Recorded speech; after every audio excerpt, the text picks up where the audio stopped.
ನಮಸ್ಕಾರ ಸ್ನೇಹಿತರೆ, ಎಲ್ರಿಗೂ ನ್ಯೂಸ್ ವೆಬ್ 10 ಚಾನಲ್ಗೆ ಸ್ವಾಗತ. ಸ್ನೇಹಿತರೆ, ನಾವೆಲ್ಲೇ ಬದುಕ್ತಿದ್ರು, ಭಾರತ ಆಗಲಿ, ಅಮೇರಿಕಾ ಆಗಲಿ, ಜಪಾನ್ ಅಥವಾ ಆಫ್ರಿಕಾ, ನಮ್ಮ ಜೀವನವನ್ನು ಪ್ರತಿದಿನ ಪ್ರಭಾವಿಸುವ ಒಂದು ಅಂಶ ಅಂದರೆ ಅದು ತೈಲ.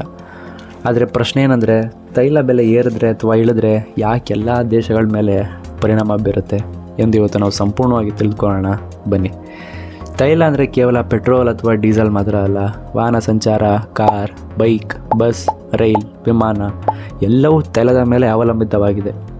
ಇಷ್ಟು ಮಾತ್ರ ಅಲ್ಲದೆ ಯಂತ್ರೋಪಕರಣಗಳು, ವಿದ್ಯುತ್ ಉತ್ಪಾದನೆಗೆ ತೈಲ ಬೇಕಾಗುತ್ತೆ. ಹಾಗೂ ಪ್ಲಾಸ್ಟಿಕ್, ರಾಸಾಯನಿಕಗಳ ಮೂಲವೂ ಕೂಡ ತೈಲವೇ ಆಗಿದೆ. ವಿಶ್ವದ ಹೆಚ್ಚಿನ ತೈಲ ಉತ್ಪಾದನೆ OPEC, organisation of petroleum exporting countries ಎಂಬ ಸಂಸ್ಥೆ ಕೈಯಲ್ಲಿದೆ. ಇದರಲ್ಲಿ Saudi Arabia, Iraq, Iran, Venezuela ಮುಂತಾದ ದೇಶಗಳು ಸೇರಿದೆ. ಅವರು ತೈಲ ಉತ್ಪಾದನೆ ಹೆಚ್ಚಿಸಿದರು ಅಥವಾ ಕಡಿಮೆ ಮಾಡಿದ್ರು ತೈಲ ಬೆಲೆ ಜಗತ್ತಿನಾದ್ಯಂತ ಬದಲಾಗುತ್ತೆ. ತೈಲ ಬೆಲೆ ಏರಿದ್ರೆ ಏನಾಗುತ್ತೆ? ಪೆಟ್ರೋಲ್, ಡೀಸೆಲ್ ದರ ದುಬಾರಿ ಆಗುತ್ತೆ, ವಾಹನ ಖರ್ಚು ಕೂಡ ಹೆಚ್ಚಾಗುತ್ತೆ, ಆಹಾರದಿಂದ ಹಿಡಿದು ದಿನನಿತ್ಯದ ಸಾಮಾನುಗಳ ಬೆಲೆ ಕೂಡ ಏರಿಕೆ ಆಗುತ್ತೆ, ವಿಮಾನ, ಹಡಗು ಸಾರಿಗೆ ಕೂಡ ದುಬಾರಿ ಆಗುತ್ತೆ, ವಿಮಾನದ ಟಿಕೆಟ್ ದರ ಹೆಚ್ಚಾಗುತ್ತೆ. ತೈಲ ಬೆಲೆ ಏರಿಕೆಯು ಸಾರಿಗೆ ಕಂಪನಿಗಳ ಷೇರು ಬೆಲೆಗಳು ಮತ್ತು ಮಾರುಕಟ್ಟೆ ಮೌಲ್ಯದ ಮೇಲೆ ನಕಾರಾತ್ಮಕವಾಗಿ ಪರಿಣಾಮ ಬೀರುತ್ತೆ. ತೈಲ ಬೆಲೆ ಇಳಿದ್ರೆ ಏನಾಗುತ್ತೆ? ತೈಲ ಬೆಲೆ ಇಳಿದ್ರೆ ಗ್ರಾಹಕರಿಗೆ ಲಾಭ. ಪೆಟ್ರೋಲ್, ಡೀಸೆಲ್ ದರ ಕಡಿಮೆ ಆಗುತ್ತೆ, ಸರಕು ಸಾಗಾಟ ಕೂಡ ಕಡಿಮೆ ಆಗುತ್ತೆ. ಆದರೆ ತೈಲ ಉತ್ಪಾದಕರ ದೇಶಗಳಿಗೆ ನಷ್ಟ ಆಗುತ್ತೆ. ಉದಾಹರಣೆಗೆ ಸೌದಿ ಅರೇಬಿಯಾ ಅಥವಾ ರಷ್ಯಾ, ಇವರ ಆರ್ಥಿಕತೆ ತೈಲದ ಮೇಲೆ ಹೆಚ್ಚು ಅವಲಂಬಿತವಾಗಿದೆ. ಅಂದರೆ ತೈಲದ ಬೆಲೆ ಇಳಿದರೆ ಉತ್ಪಾದಕರಿಗೆ ನಷ್ಟ, ಗ್ರಾಹಕರಿಗೆ ಲಾಭ ಆಗುತ್ತೆ.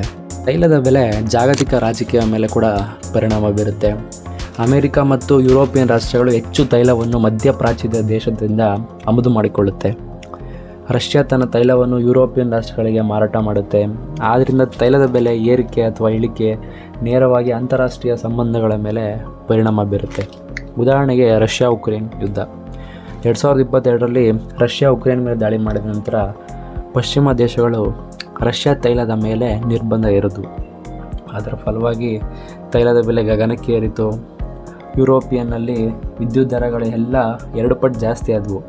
ಇದು ತೈಲದ ಬೆಲೆ ಏರಿಕೆ ಹಾಗೂ ಜಗತ್ತಿನಾದ್ಯಂತ ಹೇಗೆ ಸರಪಳಿ ಪ್ರಕ್ರಿಯೆ ಉಂಟು ಮಾಡಿದೆ ಎಂಬುದಕ್ಕೆ ಒಂದು ಉದಾಹರಣೆ ಆಗಿದೆ. ಭಾರತಕ್ಕೆ ತೈಲದ ಪ್ರಭಾವ. ಭಾರತ ಸುಮಾರು 80% ತೈಲವನ್ನು ಆಮದು ಮಾಡಿಕೊಳ್ಳುತ್ತೆ. ತೈಲ ಬೆಲೆ ಏರಿದರೆ ಭಾರತದಲ್ಲಿ ಪೆಟ್ರೋಲ್, ಡೀಸೆಲ್ ಬೆಲೆ ಏರುತ್ತೆ.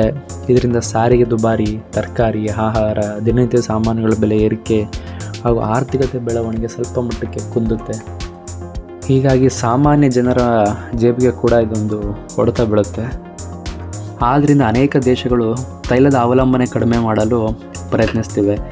ನವೀಕರಿಸಬಹುದಾದ ಶಕ್ತಿ ಅಂದರೆ ರಿನ್ಯೂವಬಲ್ ಎನರ್ಜಿ, ಸೋಲಾರ್, ವಿಂಡ್, ಹೈಡ್ರೋವನ್ನು ಉಪಯೋಗಿಸುವ ಬಗ್ಗೆ ಗಮನ ಹರಿಸ್ತಿದ್ದಾರೆ. ವಿದ್ಯುತ್ ವಾಹನಗಳ ಉತ್ಪಾದನೆ ಕೂಡ ಹೆಚ್ಚು ಮಾಡ್ತಾ ಇದ್ದಾರೆ. ಇವುಗಳ ಬೆಳವಣಿಗೆ ಮುಂದಿನ ದಿನಗಳಲ್ಲಿ ತೈಲದ ಅವಲಂಬನೆ ಕಡಿಮೆ ಮಾಡಬಹುದಾಗಿದೆ.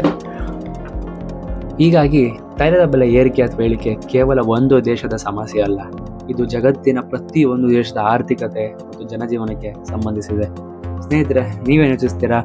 ಭವಿಷ್ಯದಲ್ಲಿ ತೈಲದ ಪ್ರಭಾವ ಕಡಿಮೆ ಆಗುತ್ತಾ ಅಥವಾ ಎಂದಿಗೂ ಪ್ರಭಾವ ಶಕ್ತಿಯಾಗಿ ಉಳಿಯುತ್ತಾ? ನಿಮ್ಮ ಅಭಿಪ್ರಾಯವನ್ನು ಕಮೆಂಟ್ ಮೂಲಕ ತಿಳಿಸಿ. ಇಂತಹ ಇನ್ಫಾರ್ಮೇಟಿವ್ ವಿಡಿಯೋಗಳಿಗೆ ನ್ಯೂಸ್ ವೆಬ್ 10 ಚಾನಲ್ಗೆ ಸಬ್ಸ್ಕ್ರೈಬ್ ಮಾಡಿ.